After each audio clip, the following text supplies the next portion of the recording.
every breath. Man, I love the taste of sweat. I won't have any regrets. They get upset when they try and just to rest. And I'm still right at my desk. Make them all feel so pressed. But that's the test. If you wanna be the best, it ain't easy, it's amazing. If you wanna have success, keep going like we going. Drive it deep into your chest. Every failure is a test. Learn the most, leave the rest. Ain't nobody know what I've been through. Ain't nobody know what I can't do. I'm ready to go, ready to battle. I'll put on a show, as a shadow. I'm about to take off. Never gonna stop till I'm shine. No, I'm about to take off. Never gonna stop till I'm shine. So get out, wait, just stay. You can train, yeah. 'Cause I can't stop, race, cross place, yeah. Gonna stop till I'm shine. Gonna stop till I'm shine. Gonna stop till I'm shine. Gonna stop till I'm shine.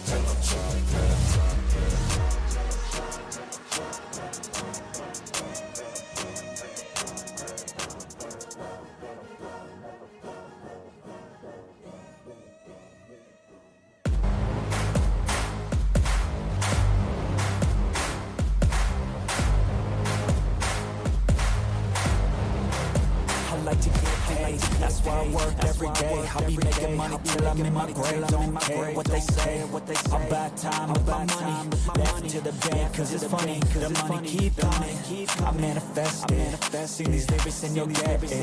I'm the bank, I'm invested. I get tracked and I have it. Money finds me attracted. I'm the type to make commas, turn a profit. I'm the boss with the walk, but ain't chocolate. I'm just being honest, don't work for this shit. I'm usually modest, but it's speedless. So I'm going off the list, talking my shit. Yeah, I'ma be the hottest designer in track. I'm coming with the wildest. I gotta admit that I'm usually modest, but I work hard for my shit. I do the work, yeah, do it till it hurts. I'll invest in my future, I'll invest in my purse. I wanna be so rich, life changes, and I don't ever think about it. All right. Welcome. Happy Tuesday, everyone. Per usual, my name's Tyler. His name is Cal. How you doing, my man? Not too bad. We fought back the demons last week, and we're feeling a lot better now. So hopefully we can rebound, especially with falling short and against the old Mets this week. I really wanted to take them down. So the seasonal demons, right? Yes, the seasonal demons. I usually don't get them, just spring and fall. I just got zapped in July. So gotta love it. But yeah, we're ready to get back into this. Good stuff, man. Love it. Well, I appreciate you being on as always. Probably one of our maybe more tame episodes this year. We'll look at a FAAB trade here in a little bit that might be kind of spicy, but other than that, got some cool stuff to kind of talk about power rankings wise, standings wise. Taking a look at this week, and then next week, really just looking forward to kind of the big all-star pod, which again, it is either gonna be amazing or crash and burn. I'm not really sure which one it's going to be, but hopefully it'll be a lot of fun and people will have a good time with it. So with that being said, let's just move into some power ranking stuff here. So I'll start with you, because I know you have maybe a weight you want to get off your shoulders, your chest, ready to go. Your brain. I'm not exactly sure, but go ahead. Mets with a fraudulent 3-0. You got a power rankings pulled up. We dropped 5 spots on a 3-0 week. Never heard of. I think Joe's got to feel a little bit better about last week after I think put up 300 plus, 350 plus, whatever ridiculous week he had, and dropped 3 spots. This is brutal, man. Yeah. Had a cakewalk. I don't think anyone scored higher than myself. I think at 225 was the worst, the best of the worst teams he had to play. Yeah. Still went 3-0. So the Mets on paper are still just leveling everyone that they play. I hand up, I choked it away. I should have done better. I don't know. I don't know what I could have done. But yeah, it just it sucked. I did want that win, but what are we gonna do? Is what it is, right? It's my race, anyways. Exactly. And I mean, for you, it's more of a race to $1.50, right, or $2.50. I can't remember what a win is. If it's $1.50 or $2.50, but either way, right? I mean, money's money. Just being the Mets, like it's obviously not a common thing to do. Yeah. So just beating the Mets would be nice. Exactly. Yeah, you having that kind of feather in your hat, so to speak, that'd be pretty cool. Yes. Yeah, they had by far the lowest average against them last week at 212. And ironically enough, and I think this actually is, maybe toot my own horn a little bit here, but maybe this is a testament to the power rankings in that a team like Jeff and the Cardinals, his average score was only 217, so it was only 5 points more, and yet he only dropped one spot. Right. And so again, I think that speaks to it. Again, a lot of people I think like to mean on the strength of schedule and how that's oh, I didn't play good teams, so I brought me on the rank. Well, Jeff didn't play good teams. He had the second worst in the league, or I guess him and the Braves were technically tied at 217 for the second worst average in the league, and he only dropped a spot because his team is fucking incredible. And he's also was a top 3 scoring team. So I think it goes to show kind of the balance there, which I think is really cool to see.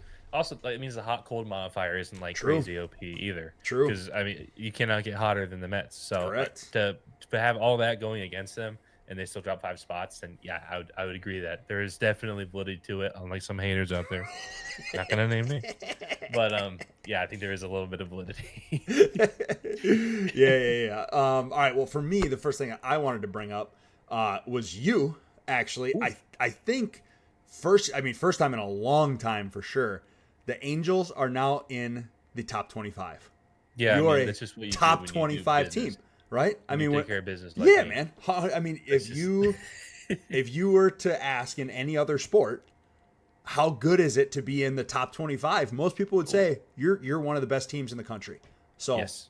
I think if College we look football, at it, I'm on the AP poll officially. I'm an AP poll. If we team. look at it that way, you are in the polls. You are I'm like South Carolina. Yes. I'm like Purdue that one season, that weird season where they beat 2 top 10 teams. Yeah, that's me. I love it. But yeah, that's what I wanted to bring up, and mainly just to piggyback off of obviously your Mets game, because you beat New York there. That potentially changes. You're something. Because let me see where you Mets are. would drop 10 spots. Because you're the next. Mets and I swap. Well, maybe. yeah. Swap spots.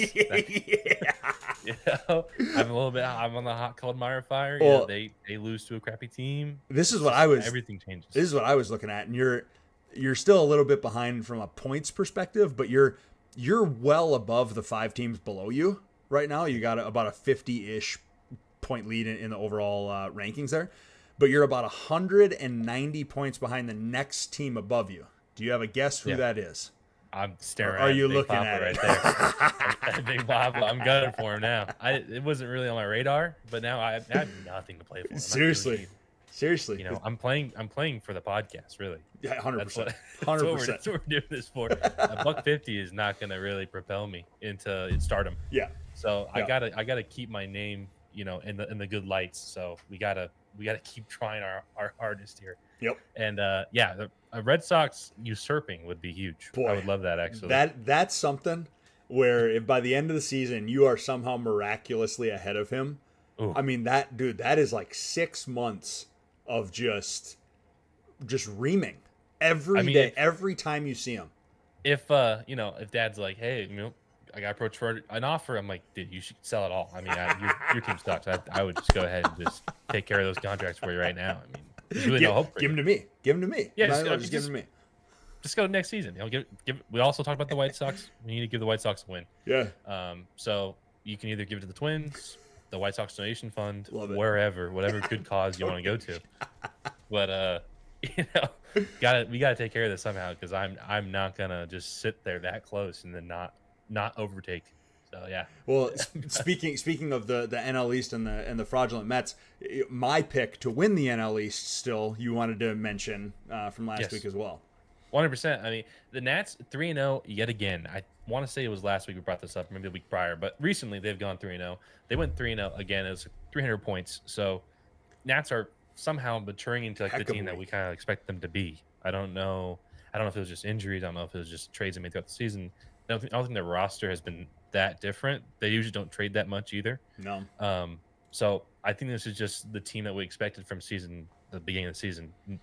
Now showing how good truly was. Yeah. A little too late though, especially in how strong of a division that they're in. So that's what I was just looking at is like, where are they at, like just in general standings wise? And yeah, I mean, they're, we've talked about the Marlins a little bit, potentially, getting in the race somehow. And yeah, losing a little bit of steam, unfortunately, the Marlins. I looked at them too, just Yeah. because the Phillies are also had a kind of a tougher week. I mean, they Yep. played really well, but they still had some tough opponents. Yep.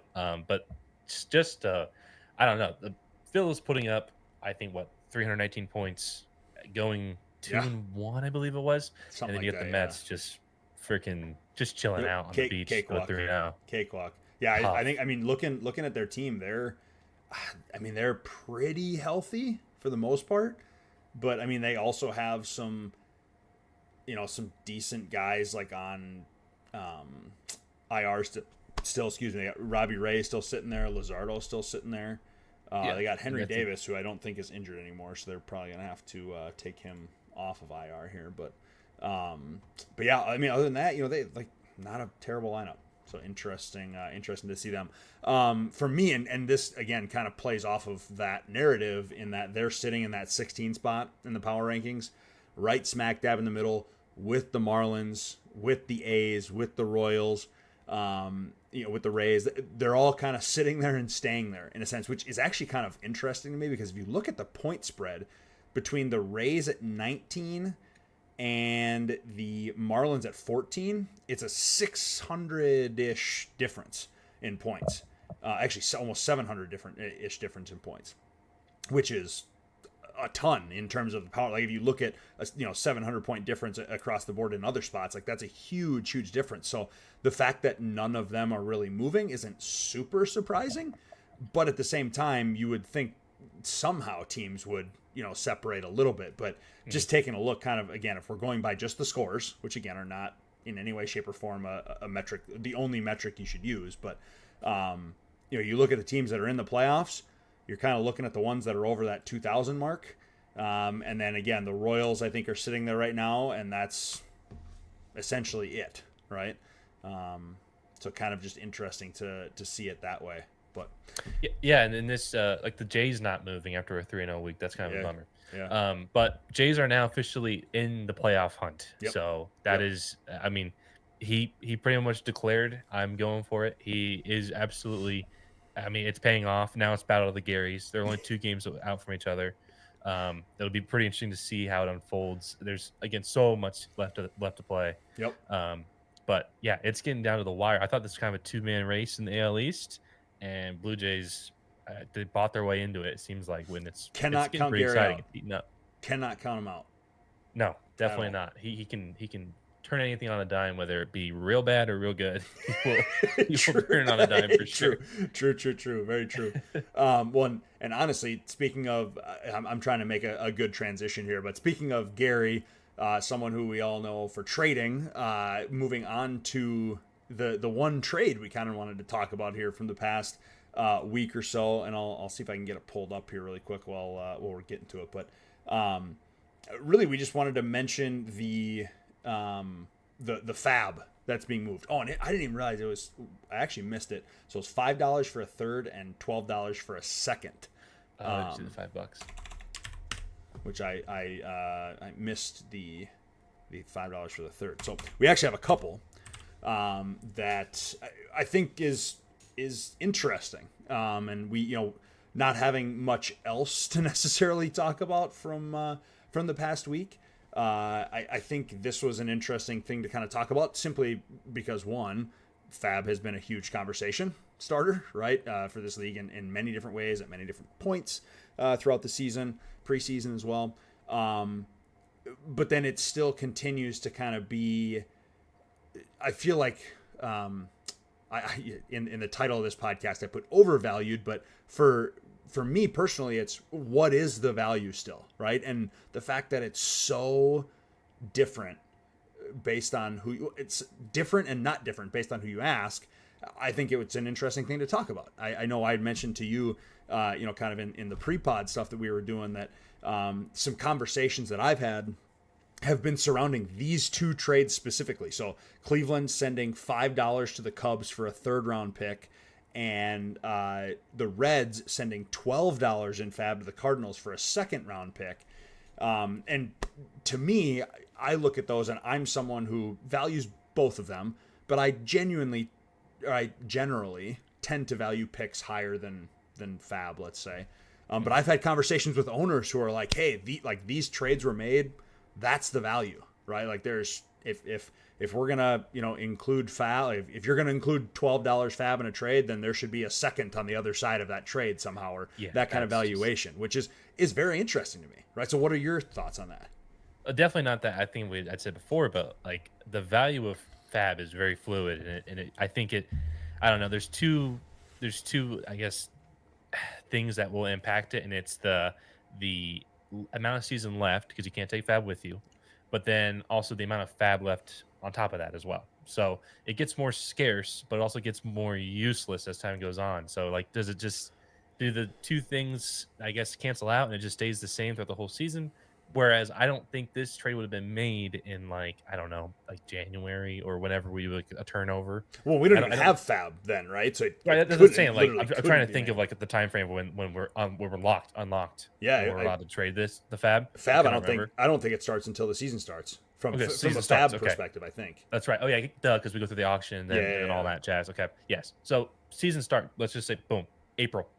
I don't see this deal being made in April. No. Even for like a 2025, 2026. No.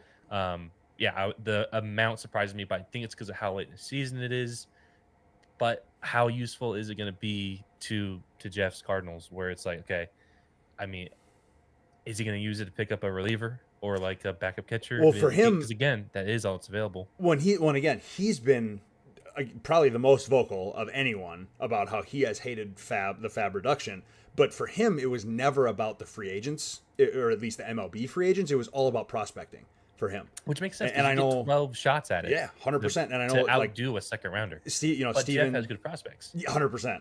Which is, and again, that is the mind melt to me, right? Is like I look at Jeff's team, and again, he just loves prospecting in general, so that, maybe to him a second round pick is nothing, because he'd rather just, again, like you said, take the 12 shots. But for me, I look at Jeff's team and I'm like, God, of all of the teams that don't need $12 in FAB, his team would be up there for me, right? Just because of how good it is every week, and not only that, but he's got a great system too. So it was interesting to see that he would go out and get that much this late in the season.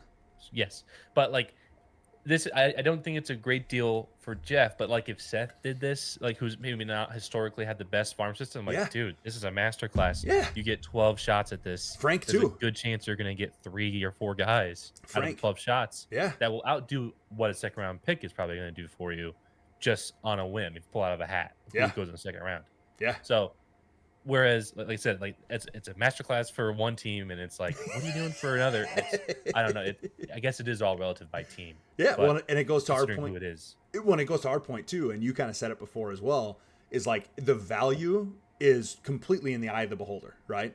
Like like we're looking at Jeff's team and being like, this seems weird, right? Like it seems too good for it. You're too good for it. Yeah, like it seems so weird. Like, so it feels like the value of that second round pick could be used in a much different way. But again, who are we to sit here and tell Jeff what to do? Because he's arguably the best team in the league, right? Like, you definitely can't use it as a temp gauge of like, okay, how valuable is FAB for a pick? It's like, well, I got this for this, so that must be what it's valued at. No, I mean, that's so not fair with 30 teams, and then, like I said, the warring things that will just impact how valuable FAB is throughout the season. Yep. I mean, this trade in July is way different than if it's done in April. God, so, yeah. It's completely different. I don't know if it's fair. Yeah. People would be going batshit crazy if this was made in April. Oh yeah. Yeah. Right. Like, at least like a Brendan Wood. Yeah, like it's 100%. It's like what? 100%. Yeah. But yeah, so I don't know. I thought it, interesting to bring up. I think the $5 for a third round pick, and I will say this too, the $12 was for a 2026 second round pick. So there's even more like variance to that, right? Where like the Seattle pick may be, whereas the $5 FAB went for a third round Nationals pick which is probably going to be top half at least, right, of the third round. So does that change valuation at all? I mean, I don't care for either side because like, who's getting the $5? Yeah, Frank's getting $5. That's a great deal for Frank. He loves $5. Yeah. Whereas I do think that the Guardians would have to prioritize the draft a little more. So that makes a lot more sense for the two teams it is than the previous one, I think. Okay. Okay. So while it's kind of similar when you scale it down for like the round and the money, I still think it just makes more sense for who it is. Yeah, I agree. I think it's, and again, we're not experts in any way, shape, or form, but to me, the word that comes to mind to me is it's more palatable. Like I look at that and I don't immediately go like, what? Yeah, because if I saw like $25 for a first, Jesus, right. It's like if you just keep going up, it gets more and more chaos. Yeah, it's just craziness. And again, could you theoretically make the same argument? Like, I get 25 shots at a guy who could be better than a first rounder. Like, I guess, sure. Plus first rounders, totally. Totally. So I guess, if I have 25 shots, but I can only roster 20 minor leaguers. So yeah, exactly. That sucks. And Jeff's in chat, and Jeff, awesome that you're here. I appreciate you showing up and commenting. I know, yeah, exactly. When I was like, this is literally perfect that he's actually watching. But he commented. He said, "Sorry if I messed up everyone's ability to get FAAB," with a smiley face. And then he also said, "Also keep in mind that I value minor league production over scouting grades when looking at prospects. In taking shots at free agent prospects, I can see who is producing," which I think that makes a lot of sense, right? Like, it's easy to look at a free agent and say, "Oh, they're even in my own scouting for like prospects, it's still like, how did you produce?" Like, I prefer college guys more, just because I think I can see more. And it's production based. I really don't care if a scout's like, "Oh, I mean, he just got a beautiful swing with both sides of the play. I mean, this guy's unbelievable." I got to see in the games, what are you doing? So, and especially in the minor leagues, I definitely prioritize production over, well, this guy projects well, he's got a good frame. Where I know there's some people who are more frame guys. I think I'm talking about right now, but but I want to see it on the field before I hear about it, I guess. Yeah, because there's just so many guys that have a great build or just a great makeup, and maybe they're not a good ball player. So yeah, I 100% agree with Jeff where maybe the FAAB's a little more his speed, where he's going off of actual production stats in season versus when we do our draft, it's mainly off of these guys who are just scouting these kids and taking darts at them. Yeah, so I understand that. And I was going to that point specifically, and I know, I think it was last year when I was on Steven's podcast and talking about, prospecting and stuff, and kind of my viewpoints on how I try to, specifically when drafting prospects, my mind, unless it's a first rounder, which I feel like you can take a lot more of maybe the college or high school production into account right at that point when you're drafting a guy that high. But outside of that, so much of my strategy comes down to just strictly how tall are they, what position do they play, how big are they, are they a lefty or a right, that kind of stuff. Yeah, give me that 6'3" shortstop right now. Well, I mean, because you would not believe how many people have asked me about Batanti, who I drafted in this past year, who is 6'4", 205. Who would ask about that guy? That guy's a bump. Right. And then Shea Whitcomb, who I drafted in the 5th round this past year, who's 6'3", 200. And they've both been playing both studs hella well this year, right? Yeah. And again, both that's not studs. to say that every fucking 6'3" plus shortstop is going to be just having some banger games, but right. Again, that I think to Jeff's point about he can now see not only those metrics, but he can also see the stats behind it, right? Like, are they producing those stats, and then use that FAAB that way? So I think it makes sense from that standpoint, regardless of whether we think he actually needs the $12 or not. But it's like, okay, he's got 12 chips or whatever we want to call them, to go to the casino like I've used before. But I mean, he's got like a top to bottom, a solid system that I don't know if I really want to replace some of these guys.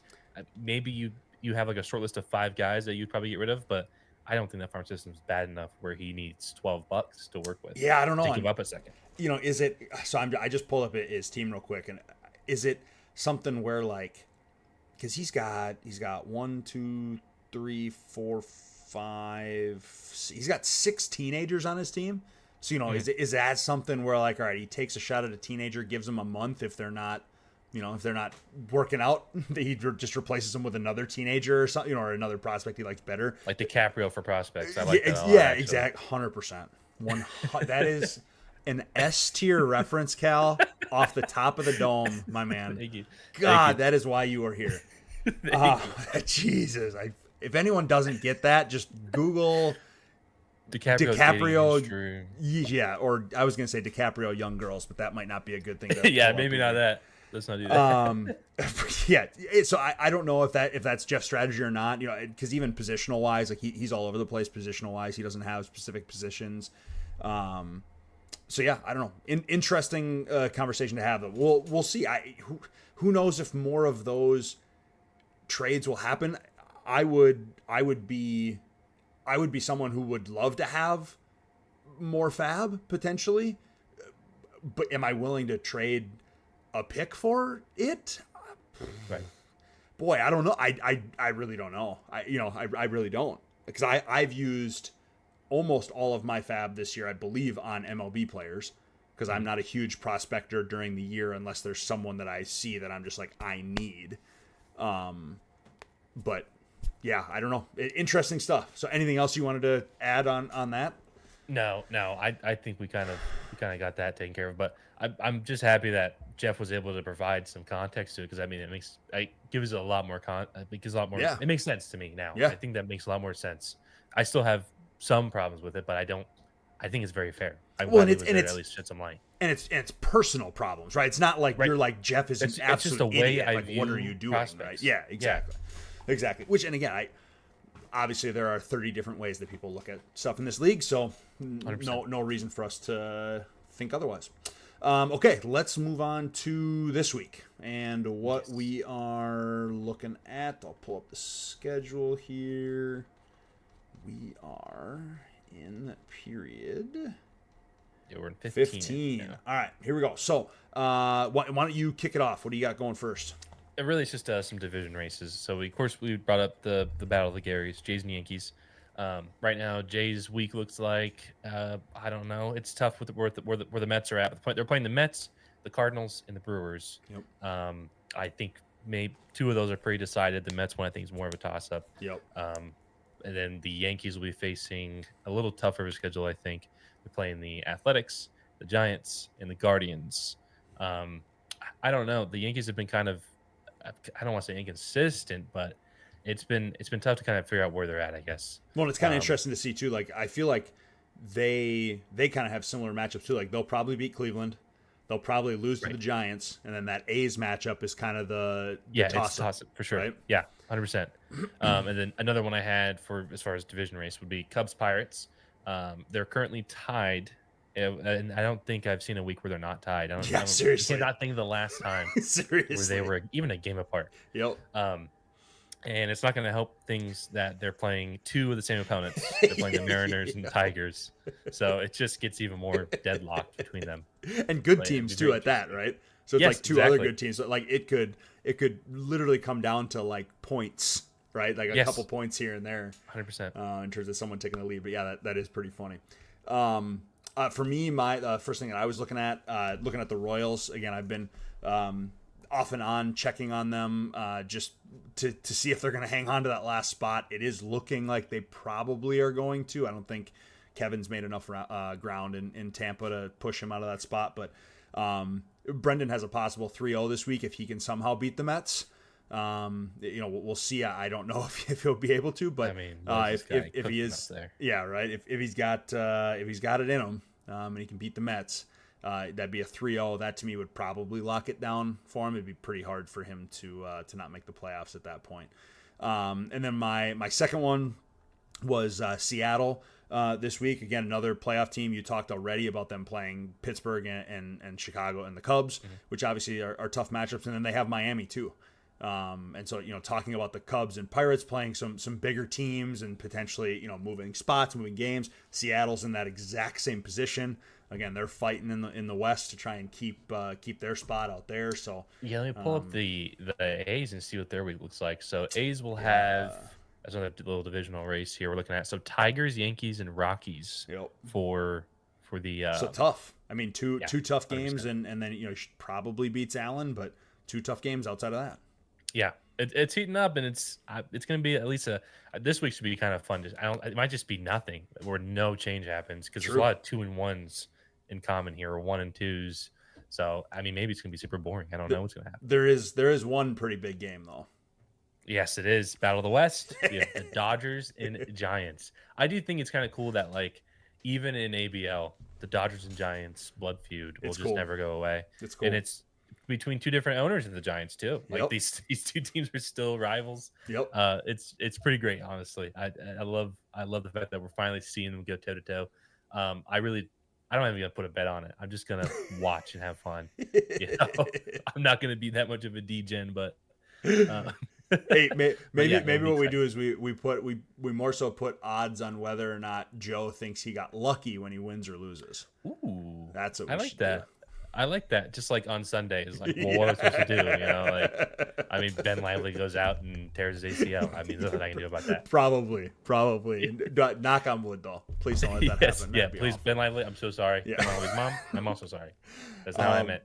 And then my last one is, per usual, our win watch. Yes. And do we have a win watch this week? And I know we mentioned it last week. But the White Sox have you, they have Tampa, and they have Cincinnati. Technically, all three are winnable games. Technically, beating Kevin would be pretty nuts. But and I mean, even honestly, with you as a top 25, beating you would be a pretty big feat at this point. I think. Yeah, welcome to the big table here, White Sox. This is a big boys table. Best of luck to you, is all I'll say. Lenny's probably his best bet, but I don't know. It'll be interesting to see. I didn't take a look at his lineup or anything this week, see how many starts he's got coming. But of all the weeks left, this is probably the one where he has the best opportunity to get a win. Looking forward, next week is not good. Week after is not good. No, nothing. I mean, maybe scoring period 20.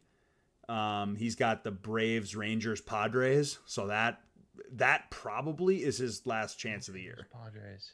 Ooh, there needs to be some selling off then. I would think for those for that to even be close.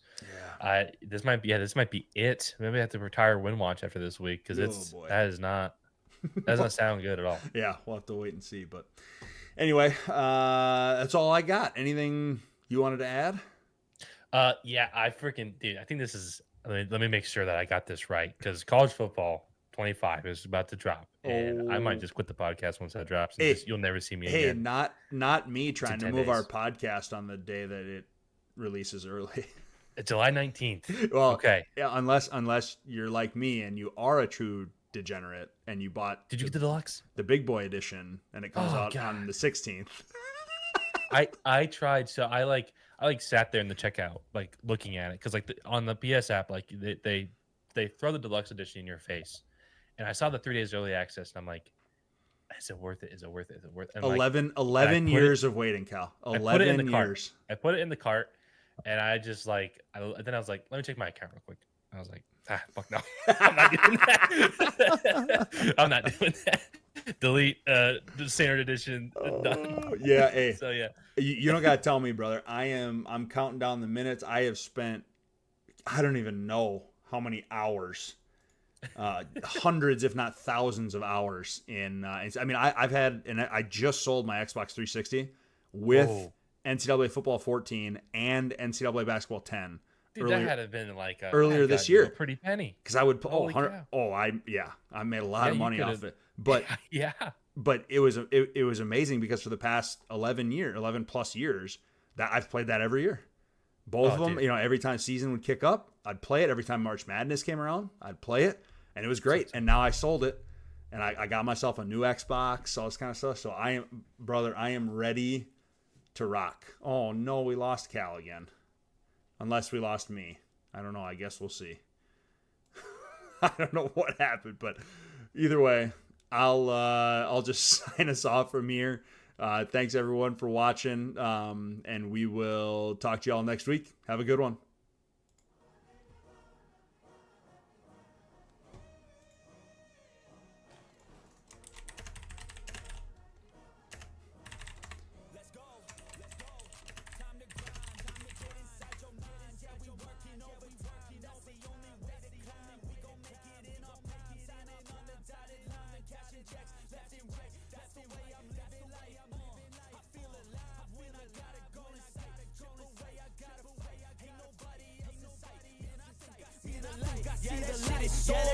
Follow me, I got the guide. See you on the other side, son. Ain't nobody know what I've been through. Ain't nobody know what I can't do. I'm ready to go, ready to battle. I'll put on a show, I'm about to take off. Never gonna stop till I'm strong, till I'm strong. No, I'm about to take off. Never gonna stop till I'm strong, till I'm strong. So get out, you can train, yeah. 'Cause I love, can't stop, race, yeah.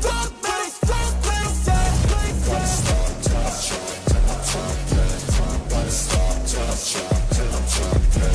Gonna stop till I'm strong, till I'm strong. Gonna stop till I'm strong, till I'm strong. I'm a vet, 'cause I work with every breath. And I love the taste of sweat. I won't have any regrets. They get upset when they try and win the rest. And I'm still right at my best. Make them all feel so pressed. But that's the test. If you wanna be the best, it ain't easy, it's amazing. If you wanna have success, keep going like please, drive it deep into your chest. Every failure is a test. Learn the most, leave the rest. Ain't nobody know what I've been